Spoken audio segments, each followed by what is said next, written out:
When people talk about Final Fantasy XIV right now, they don't really talk about the same things they would talk about when compared to Can we just WoW. appreciate how They beefy talk she about the looks? story. Hello everyone, my name is Ravenessae, and today we are going to be reacting to Preach trying out Guild Wars 2 for the first time. I know a lot more creators have been trying out Guild Wars 2 recently, and pretty sure a lot more are going to be, considering we're getting more content releases more often, pretty soon, with one of them being at the end of the month on the 28th. So I'm very excited. But yeah, it's been requested that I react to Preach and a few other people, so we're going to start with this one first. So let's get into it and see what exactly he found out. When Guild Wars 2 launched, I had that fear. I didn't want to touch it. My wife actually bought it and played it for a few weeks and said she really enjoyed it, but I looked at it like the devil. I didn't want to commit my time to a new MMO, especially one that just kind of looked like WoW. And that's what I saw with a lot of MMOs that were trying to take a piece of World of Warcraft's pie. They were all a little different graphically, had a Well, little the twist devs on that the also story, started maybe they Guild were Wars 2 using a came different from intellectual WoW. property, but Just when like a you bunch of look other at the MMOs, but gameplay, it kind of just it's looked probably like WoW. why. And I was like, I knew a couple of things from research and conversations that I've had before, such as dungeons have been removed. They're still there for the base game, but they stopped doing dungeons. Instead, yeah, it's they really carved sad. a different path that's All of our dungeons, it's all core, I guess, storyline and information. Like, you'll do the dungeons to continue on your personal storyline, but there's no continuation of dungeons. They've basically been replaced with fractals, and even then fractals feel like they're almost being replaced by strikes. We'll see. We've been asking for more, or at least a bunch of us in the community have been asking for more dungeons or revamp of them, or maybe incorporating dungeons into fractals, but it's probably a lot of work to do, so it's probably not going to happen. But yeah, it's a little sad. Next, I had to choose a class. I decided on the Revenant, and I did this based on reading the tooltips of what these classes do. As I was browsing through them, I was like, I know in the back of my mind that games that haven't updated this tooltip for a while are sometimes very out of date. And you read them, and it's like, if you know about the game and you've played it for a while, you know that tooltip doesn't quite reflect how that character actually plays. But as I'm going in blind, and when I say blind, I'm not even going to be looking at my live stream chat while playing this. Now, I want to be clear on something. That's not how I would play this game normally, and nor is it how you guys would probably play the game. I won't be asking people in game about things that I don't know. Ordinarily, I absolutely That's would. a hard way to play the game, things too. If I didn't understand them. I'm not going to do that.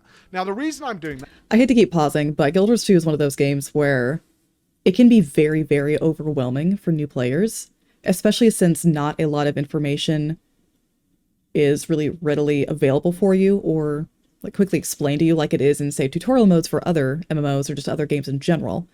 Guild Wars 2 has a lot of information just from the beginning, and they've only just recently been starting to chip away at that wall that new players have as far as getting information, getting things explained to them, how certain things work, etc.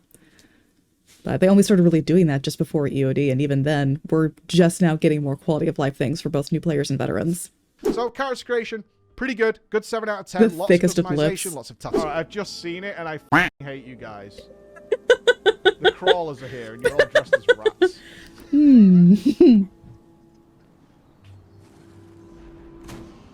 Perfection. I actually hate you guys so much.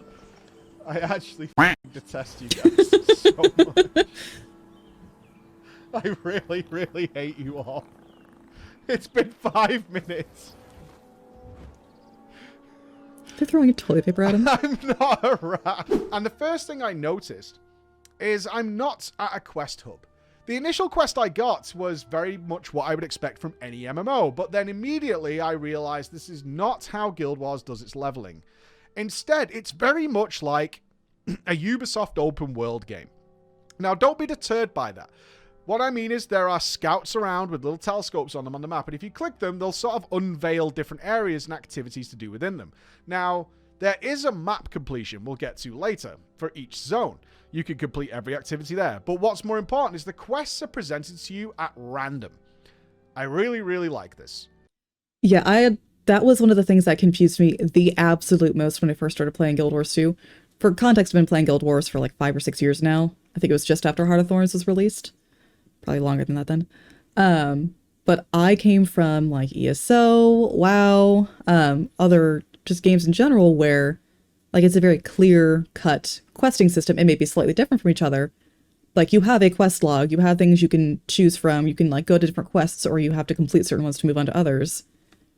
But it took me the longest time to understand that Guild Wars 2 does not have a traditional questing system.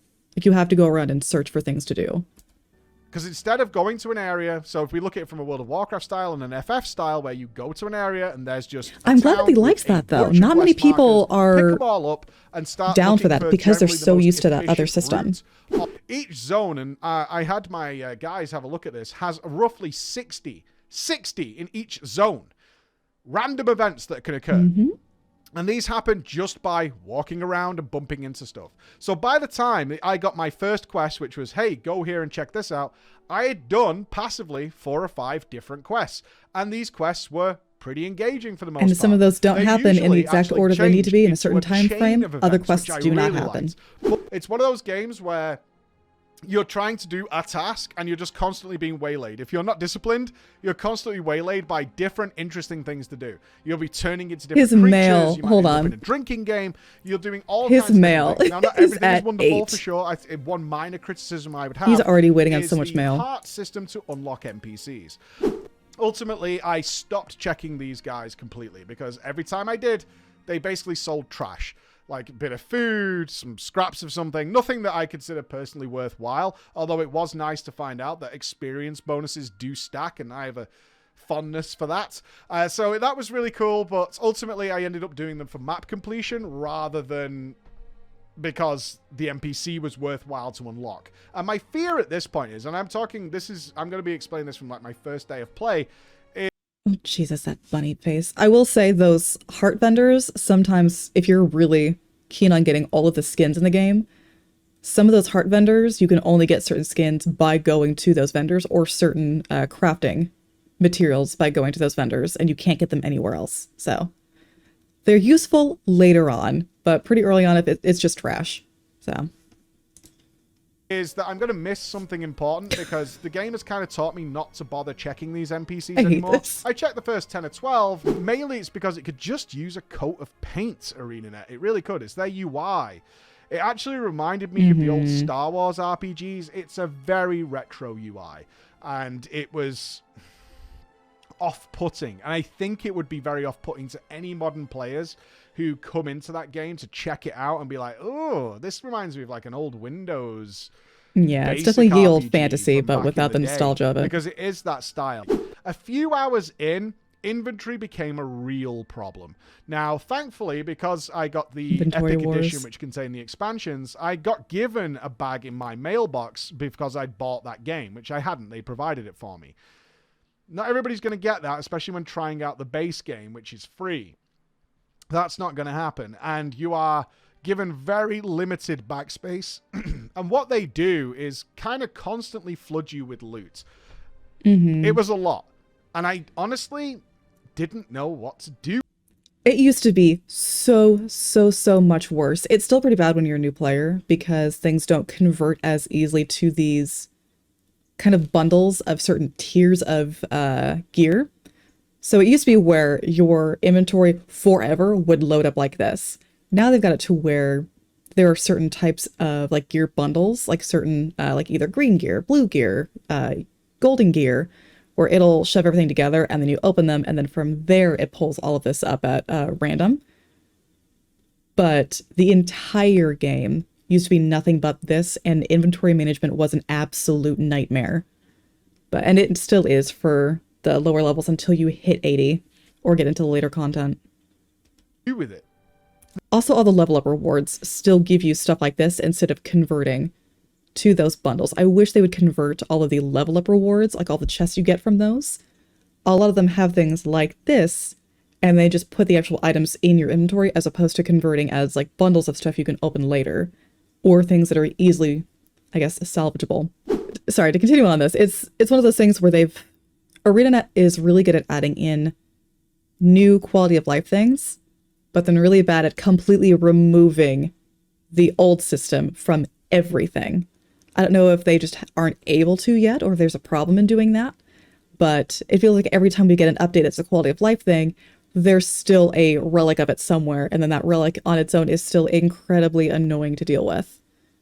So hopefully soon they also get rid of this whole situation, because there are some things where he's selling them, and there are some things eventually he's going to get that he can't even sell. He's going to have to right click and destroy every single thing. And it's going to get annoying. But on the good news is they gave me a mount nice and early. I got a mount, I think I was level 20 when it just gave me a mount to get around on. And I'm told, I haven't found it yet, the mount system is fantastic. I unlocked something called Masteries, but it says it's locked till level 80, which I believe is the level cap. So I don't know where that goes, but I got myself a Juicy Raptor, and I could instantly change his color and stuff like that. Yeah, from, 10 out of 10, best so mount system in any MMO. Let's talk about the gameplay a little bit. So I'm a little biased, pleasantly surprised. This is one of the joys about going into Hero Points. Are something that reminded me a lot of Star Wars: The Old Republic. Is that there are hero challenges out in the open world, which will give you extra hero points to spend in the talent tree, as well as the ones you gain while leveling up. This may be a little concern, because so far I haven't found a way to respec. So I assume that's somewhere in the game, but I don't know where it is. But at the moment... For reference, there is no respecing in Guild Wars 2. That's one of the things that I see questions about, maybe some of the most when it comes to new players getting into it and starting to learn the hero point system. There is no respecing, because you're going to earn so many more hero points than you will ever use. Like, if you go out and just grab as many hero points as you can and grab every single one in the game, or at least most of the ones in the game, you're going to have more than you are able to use for a while. And even then, you're probably going to be continuously set for the next expansion, for the next, I guess, elite spec, which is just the additional, I guess, bump to the class that you play for every expansion that comes out.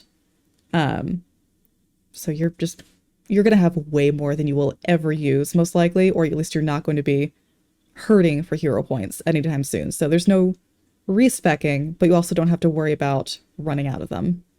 Haven't tried underwater combat yet. I accidentally found this by walking in a river, is that I can fight underwater. I don't know what that's going to be like. I keep picking up things that let me breathe underwater and spears to fight underwater. I'm so sorry, Preach. So I will get Some back to classes you are just on not how meant for that underwater combat. I hate this so fucking much. I hate this so much. It's so fun seeing people from a new player perspective, and then seeing the things that I'm used to that I don't equate to a new player's perspective, like skiffs. Get out of the way! And fishing and mounts and all that. One thing I did unlock, though, as I got a little further into the game, I wanted to see what different environments were like. So I just kind of pick and chose where I wanted to go. And if I found a zone I liked, I started working towards 100% it. This is a really nice way of leveling. I have a fear this is going to get tedious later on, because it is at its core sort of Ubisoft busy work completion. You know, get vistas, get points of interest, clear all the hearts, and some of the hearts take a lot longer to complete than is necessary. But ultimately, I'm kind of curious how I feel about this in a couple of days. For now, not just having straight quest hubs has been really, really nice.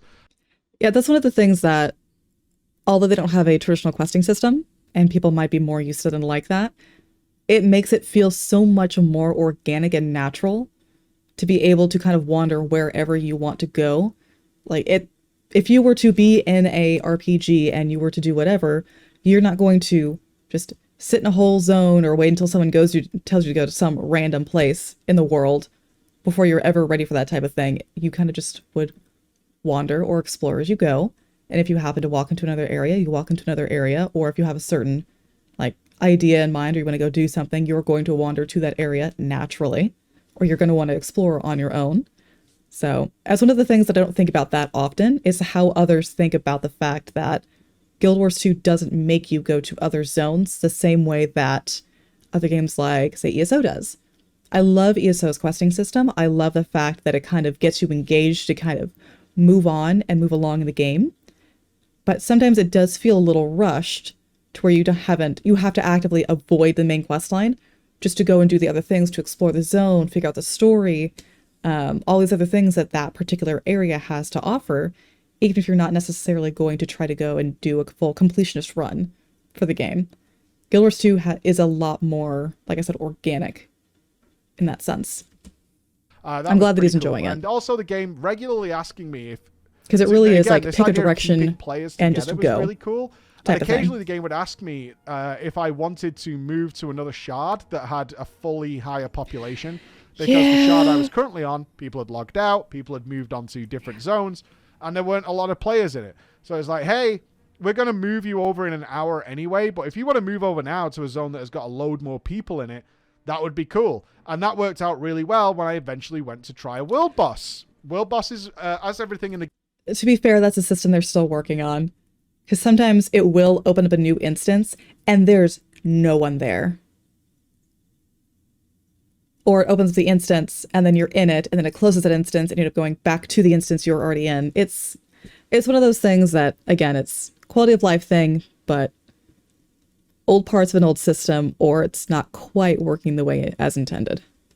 The game is scaled, you can do world bosses from Shout out day one, and I Behemoth! did. Yes. I had no fucking clue I love what the watching new hell people was get into going Shout on Out whatsoever. Behemoth. I have no idea. Especially now that it's been and updated. That's always back down to a UI issue. Is at some points I had so many buffs from other players, and they're all tiny sort of icons. I have no idea what they do. It's one of the things I think a lot of MMOs are guilty of. In fact, nearly all of them are. Is group buffs are great, but there's no clear understanding of what they are. And Yeah, the they're UI isn't fantastic, but you usually don't know what great they at do. telling you what they are. Your character is voice acted. My initial reaction to that was, oh, cool, my character is voice acted. And I do not want to bash anybody's work, but I do not like the voice actor for my character, and it actually is actively making the game worse for me. Congratulations. You're officially press ganged into the Gear Warband Auxiliary. Your behind is mine until we recover the item. Absolutely not! What? I'm no soldier, but a debt is a debt. What? Honor demands I repay it. What's my first duty? Escorting a supply caravan. Meet us on the road near town. See, I love the played it human for a good female 7 or 8 hours. voice. At this point, we're going to continue to play, but so far, But, every interaction I've yeah. had with my character has gotten worse and worse. Might makes me right. The story is not good, at least now. I am aware that the story probably gets better in the later expansions, but the story is not good. It's a little childish. It reminds me of actually my first interaction with Destiny 1 when I decided to play that, and I was looking forward to it, and the story was very weak sauce, at least at the Destiny 1's launch, and I was like, oh god, this is... I hate to use the word cringe, but it did feel a little cringe. Okay. I love Guild Wars 2 as far as the story goes later on, but early on, it definitely gives me the feel of what I would call a kid's MMO. So I used to play an MMO called Free Realms. There were points in that MMO that felt more serious and went through more serious topics than the beginning of the entirety of Guild Wars 2 for the core story. Like, technically monsters are there that are, when you think about them, they're much more scary and or more serious things, or quests that are much more serious things, but they don't come across that way.